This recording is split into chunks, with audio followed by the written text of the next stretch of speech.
Bonjour, je suis Fabrice Midal, l'auteur de Suis-je hypersensible? Enquête sur un pouvoir méconnu. Est-ce que vous êtes hypersensible? Pour le savoir, c'est assez simple en fait.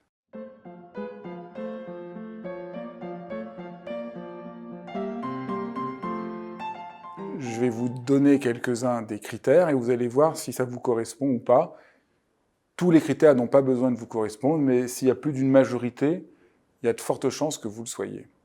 Avez-vous, au niveau des sens, une sorte d'acuité aiguë sur certains sens? Alors ça peut être très divers. Quand j'étais enfant, moi, je ne supportais pas de dormir avec des chaussettes.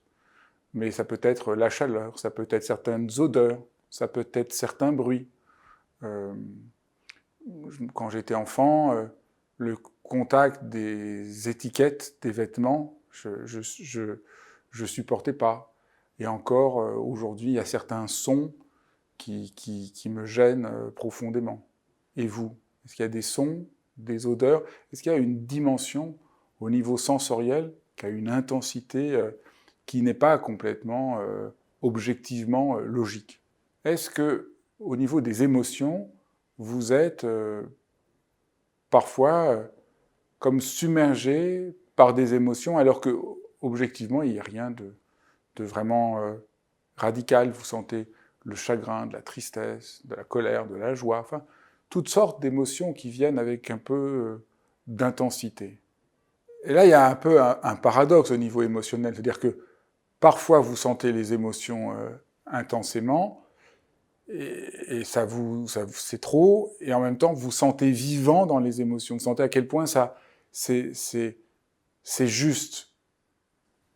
Au troisième ordre, l'empathie. Est-ce que vous sentez, quand vous entrez dans une pièce, par exemple, vous pouvez sentir ce que sent la personne? Si quelqu'un ne va pas bien, vous le sentez, vous avez l'impression que vous êtes comme une éponge, de vous sentir de vraiment recevoir ce que l'autre sent.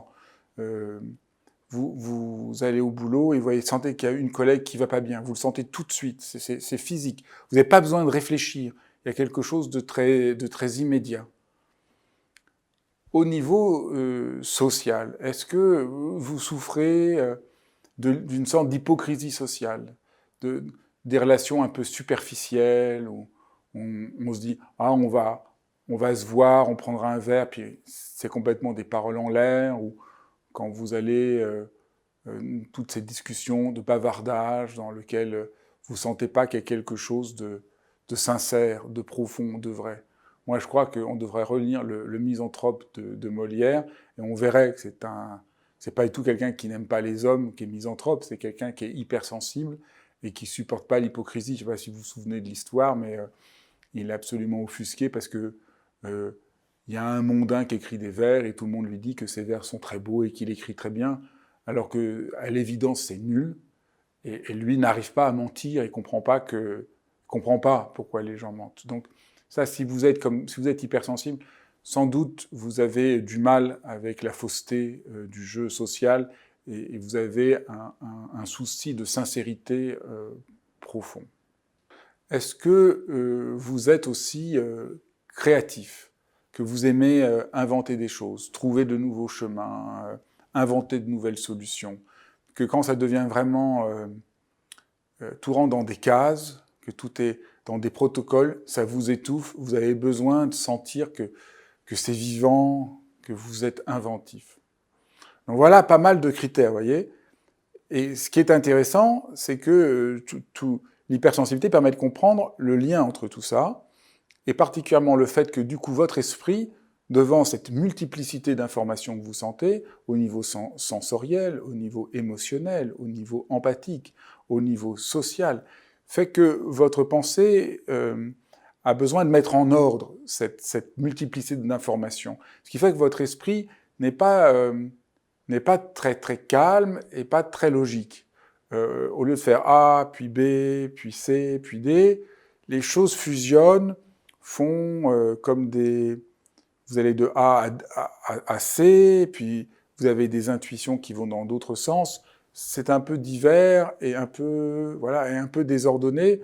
Vous êtes vraiment pris par l'idée de de donner du sens à ce que vous ressentez. Et donc, vous avez aussi à la fois une pensée qui est un peu en réseau, et puis un souci de sens et de comprendre et trouver une forme d'intelligence à cette complexité de choses que vous ressentez. Autre critère de l'hypersensibilité, c'est vous vous êtes senti, si vous êtes hypersensible, à côté, de travers. Vous vous êtes senti peut-être rejeté, anormal, hors cadre, voire même vous avez peut-être pensé que vous souffriez d'une forme de pathologie, que vous étiez, je ne sais pas, trop ceci ou pas assez cela.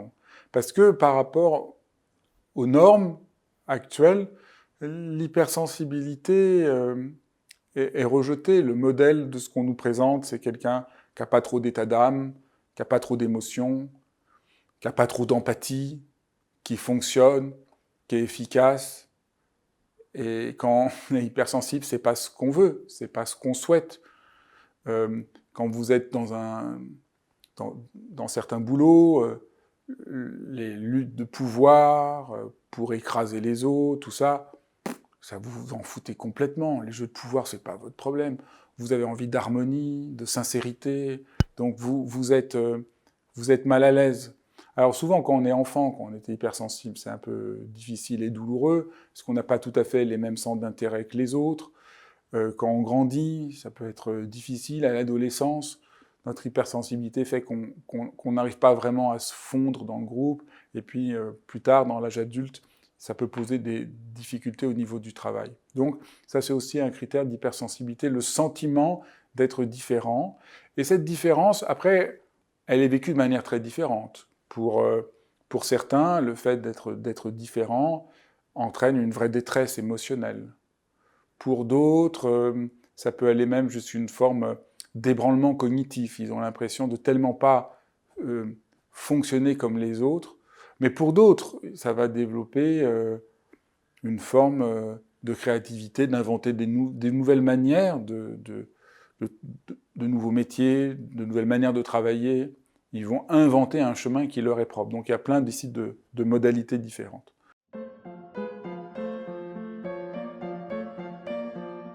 Donc là, vous pouvez commencer à savoir, est-ce que vous êtes hypersensible?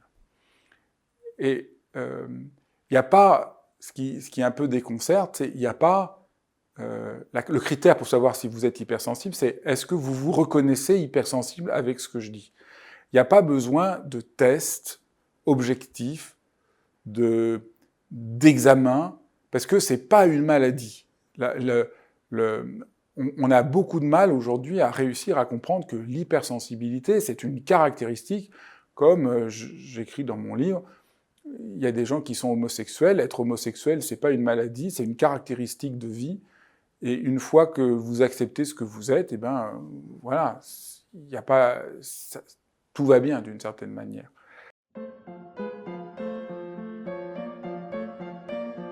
Et moi, ce que je trouve intéressant dans l'hypersensibilité, c'est que ça permet des pièces d'impulses divers qu'on ne comprend pas, d'un seul coup, font une pièce assez unitaire. Et on pourrait dire que toutes ces pièces sont caractérisées par une forme d'intensité. C'est trop. Des fois, les sensations, c'est trop. Les émotions, c'est trop. Voilà, moi, par exemple, j'ai eu un conflit dans mon travail il y a quelques jours, et puis au milieu de la nuit, ça me réveille. Et avant d'être hypersensible, je me serais dit ah non, mais c'est ridicule, pourquoi tu t'inquiètes pour ça, essaye de te calmer, enfin, je sais pas quoi. Maintenant, je sais que ça fait partie de mon hypersensibilité, et donc j'accepte qu'au fond, je sens ça parce que je suis profondément humain, et je me réveille parce que je trouve qu'il y a quelque chose là qui n'est pas juste, et que une de mes collègues souffre injustement de quelque chose qu'on lui reproche et qui n'est pas légitime. Et donc, je finis par honorer ce que je sens. Quand on est hypersensible, tout ce qu'on vit n'est pas toujours confortable, mais cette intensité, elle est vraiment en rapport à la vie. Et vous êtes d'autant plus hypersensible que vous avez un souci d'être très vivant. Et là, il y a comme aussi un sorte de paradoxe. Est-ce que c'est parce qu'on veut être tellement vivant qu'on est hypersensible, ou est-ce que c'est parce qu'on est hypersensible qu'on se sent tellement vivant? Donc voilà, il y a ce paradoxe-là. Donc c'est trop, c'est intense, c'est fort, et il y a un sens d'être vivant.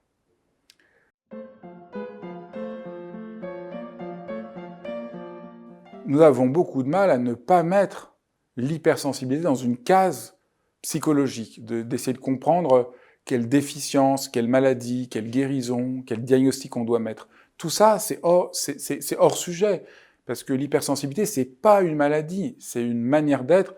Dans le livre où je tente une grande enquête, je suis remonté dans l'Antiquité, dans les différentes époques de l'histoire, et on voit que les hypersensibles ont toujours existé, et à différentes époques, ils ont été bien acceptés, ça a fait peur, on les a rejetés à différentes époques, mais ça fait partie Dans toute humanité, il y a toujours eu entre 20 et 30% de gens qui sont hypersensibles, donc il faut vraiment, c'est absolument central, sortir de l'idée que c'est une maladie, parce qu'on ne comprend plus rien du tout, et qu'on ne peut pas trouver les solutions à partir de là. Les solutions pour vivre son hypersensibilité de manière heureuse viennent du fait qu'on comprenne ce que c'est.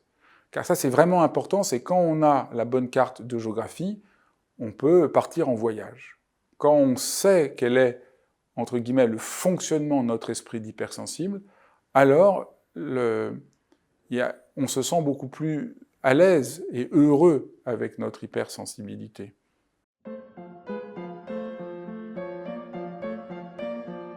Voilà pourquoi je crois qu'il est très très important, si vous êtes hypersensible, de le reconnaître. Vous allez voir, ça va tout changer pour vous. Tant qu'on ne sait pas qu'on est hypersensible, on vit toutes ces caractéristiques que j'ai décrites comme des anomalies, des gènes, des fautes, des emmerdes. Et une fois qu'on comprend que c'est notre hypersensibilité, qu'on comprend, alors d'un seul coup, il y a un vrai soulagement. On se comprend. On comprend qu'on n'est pas anormal, que ce n'est pas la peine de faire des efforts pour aller contre notre nature.